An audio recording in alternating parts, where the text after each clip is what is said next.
سہل ابن سعد الساعدی رضی اللہ تعالیٰ عنہ بیان کرتے ہیں کہ اللہ کے رسول صلی اللہ علیہ وسلم نے فرمایا، من یضمن لی، جو مجھے ضمانت دے گا، ما بین لحییہ، اس چیز کی جو دو جبڑوں کے درمیان ہے، وما بین رجلیہ، اور اس چیز کی جو دو ٹانگوں کے درمیان ہے، ان دو چیزوں کی جو مجھے ضمانت دے گا، اضمن لہو الجنت، تو میں اسے جنت کی ضمانت دیتا ہوں۔ نبی کریم صلی اللہ علیہ وسلم نے اس حدیث کے اندر دو نعمتوں کے حقوق بتائے کہ انسان کے پاس دو نعمتیں ایسی ہیں کہ جن پر کچھ حقوق ہے اسے ادا کرنا ہے، اور کچھ واجبی چیز ہے جسے اسے پورا کرنا ہے۔ اور نبی کریم صلی اللہ علیہ وسلم نے ایک الگ انداز میں، ایک الگ اسلوب میں ان دونوں چیزوں کو بیان کیا ہے۔ دو جبڑوں کے درمیان، جبڑا یہ دو ہڈی کو کہا جاتا ہے، اس کے درمیان ایک چیز ہے، نبی کریم صلی اللہ علیہ وسلم نے اس کا نام نہیں لیا، اور ہم آپ سمجھتے ہیں ان دو جبڑوں کے درمیان کون سی چیز ہے؟ زبان ہے۔ پھر نبی کریم صلی اللہ علیہ وسلم نے دوسری چیز کے بارے میں کیا بتایا؟ وما بین رجلیہ، جو انسان کی دو ٹانگوں کے درمیان ہے، دو پیروں کے درمیان ہے۔ نبی کریم صلی اللہ علیہ وسلم بہت ہی شائستہ اور پاکیزہ گفتگو کیا کرتے تھے۔ آپ کی زبان میں کبھی بھی ایسے الفاظ نہیں ہوا کرتے تھے جو گندگی کی طرف اشارہ کرتے ہوں یا کسی فحش کی طرف اشارہ کرتے۔ اتنے پیارے انداز میں نبی کریم صلی اللہ علیہ وسلم نے بات بتا بھی دی، سمجھا بھی دی، اور زبان پر وہ الفاظ لائے بھی نہیں۔ تو دو ٹانگوں کے درمیان کیا ہے وہ ہم اور آپ اچھی طرح جانتے ہیں، زبان اچھی طرح جانتے ہیں۔ ان دونوں کے بارے میں نبی کریم صلی اللہ علیہ وسلم نے فرمایا، جو اس کی ضمانت لے لے۔ کیا مطلب؟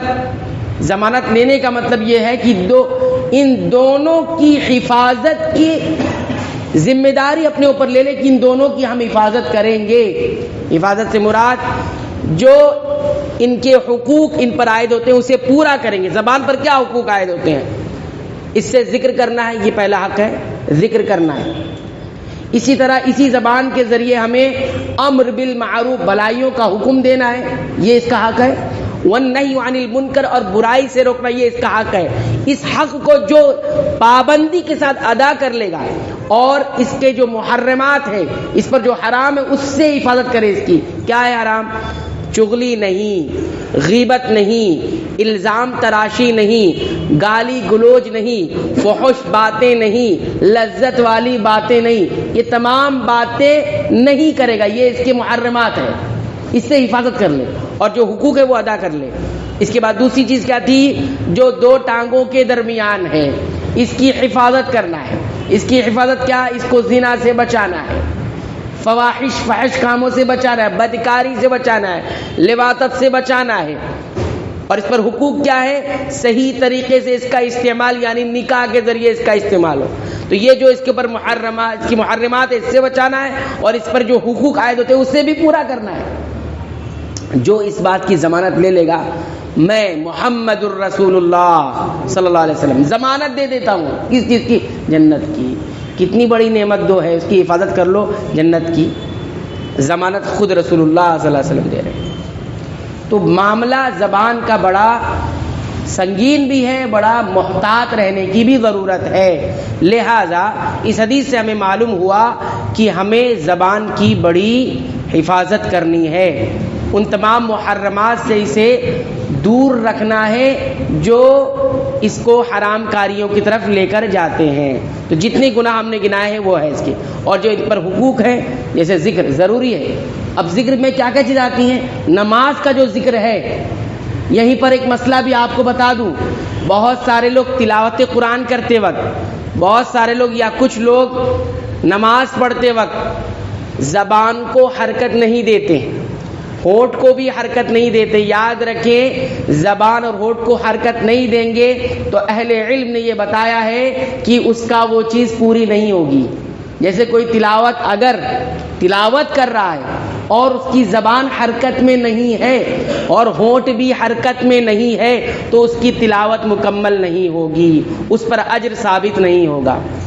خالی دیکھ کر آپ تلاوت کریں، ہاں غور کر رہے ہیں تو اس کا کوئی مسئلہ نہیں، غور کر کے آپ کو پڑھنا ہے تو آپ چپ ہو کر بھی پڑھ سکتے ہیں، لیکن تلاوت کر رہے ہیں آپ تو جس کے بارے میں فرمایا کہ 1 حرف پر 10 نیکی ملتی ہے نا، تو وہ پورا نہیں ہوگا۔ ایسی نماز کی اذکار بھی ہیں، اللہ اکبر جو آپ کہہ رہے ہیں من میں نہیں کہہ سکتی، من میں اتنا آپ کہیں گے کہ آپ کی زبان حرکت میں رہے، اتنا آپ کہیں گے کہ آپ کے ہونٹ حرکت میں رہے، اور اتنے آواز میں آپ پڑھیں گے کہ آپ کو محسوس ہو کہ میں کہہ رہا ہوں، دوسروں کو نہیں، اپنے آپ کو محسوس ہو رہا۔ یہ اگر پورا کریں گے تبھی وہ ذکر کو مکمل کر رہے ہیں، تلاوت کو مکمل کر رہے ہیں۔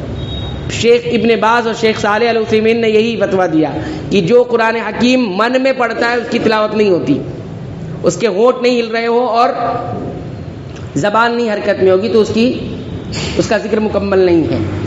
اسی طرح آپ دیکھیں گے کہ نبی کریم صلی اللہ علیہ وسلم جب پڑھتے تھے تو صحابہ کرام آپ کی داڑھی کی حرکت سے بچاتے تھے کہ آپ کچھ پڑھ رہے ہیں۔ اس کا مطلب یہ ہوا کہ آپ صلی اللہ علیہ وسلم ہونٹ کو حرکت دیتے تھے جس کی وجہ سے داڑھی ہلتی تھی۔ جیسے دعائے ثنا کے بارے میں، دعائے افتتاح کے بارے میں نبی کریم صلی اللہ علیہ وسلم کے بارے میں حضرت ابو ہریرہ رضی اللہ عنہ فرماتے ہیں کہ آپ صلی اللہ علیہ وسلم کو آپ دیکھا کرتے تھے کہ جب آپ تکبیر کہہ کر نماز میں داخل ہو جاتے تھے اور سورہ فاتحہ شروع کرنے سے پہلے داڑھی آپ کی ہلتی تھی، تو ابو ہریرہ رضی اللہ عنہ نے پوچھا اللہ کے رسول صلی اللہ علیہ وسلم میں آپ کو دیکھتا ہوں کہ جب آپ خاموش رہتے ہیں تو آپ کی داڑھی ہلتی ہے، پیچھے سے نا، پیچھے پڑھ رہے نماز، داڑھی ہلتی ہے، تو مجھے ایسا لگتا ہے کہ آپ کچھ پڑھتے ہیں، تو مجھے بتا دیجیے وہ آپ کیا پڑھتے ہیں۔ تو کیا معلوم ہوا اس سے کہ نماز کے جو اذکار ہے وہ بھی آپ، کچھ لوگ نماز میں کھڑے ہو گئے ہیں، اب ان کا دھیان، منہ بھی بند ہے، آنکھیں بھی بند ہے اور دھیان میں لگے، وہ یہ دھیان نہیں ہے، صلاۃ الگ چیز ہے اور دھیان الگ چیز ہے۔ لوگوں نے صلاۃ کو دھیان بھی بنا دیا ہے، بعض لوگ نماز کا مطلب دھیان کرتے ہیں، یاد رکھیے وہ نماز نہیں مشروع ہے، وہ نماز معتبر نہیں ہے۔ تو ایسے ہی کھڑے ہو کر آپ کھڑے ہوئے ہیں اور من ہی میں سورہ فاتحہ بھی پڑھ لی ہے، آپ نے من ہی میں سورت بھی پڑھ لی ہے اور آپ سارے رکوع کے اذکار ایسی پڑھ رہے ہیں، نہیں ہوگی معتبر نماز، معتبر نہیں ہوگی، بلکہ آپ کو زبان اور ہونٹ حرکت میں دینا۔ بہرحال کہنے کا مقصود یہ ایک مسئلہ تھا جو ضمن میں آیا، آپ کو بتا دیا، اس پر بھی توجہ دینے کی ضرورت ہے۔ اللہ تعالیٰ سے دعا ہے کہ رب العالمین تو ہمیں زبان کی حفاظت کی توفیق عطا فرما، زبان کی تمام محرمات سے حفاظت کی توفیق عنایت فرما، اور اس بات کی بھی توفیق عنایت فرما کہ زبان پر جو حقوق عائد ہوتے ہیں اللہ تعالیٰ اسے پورا کرنے کی توفیق عطا فرما۔ آمین۔ وآخر دعوانا الحمدللہ۔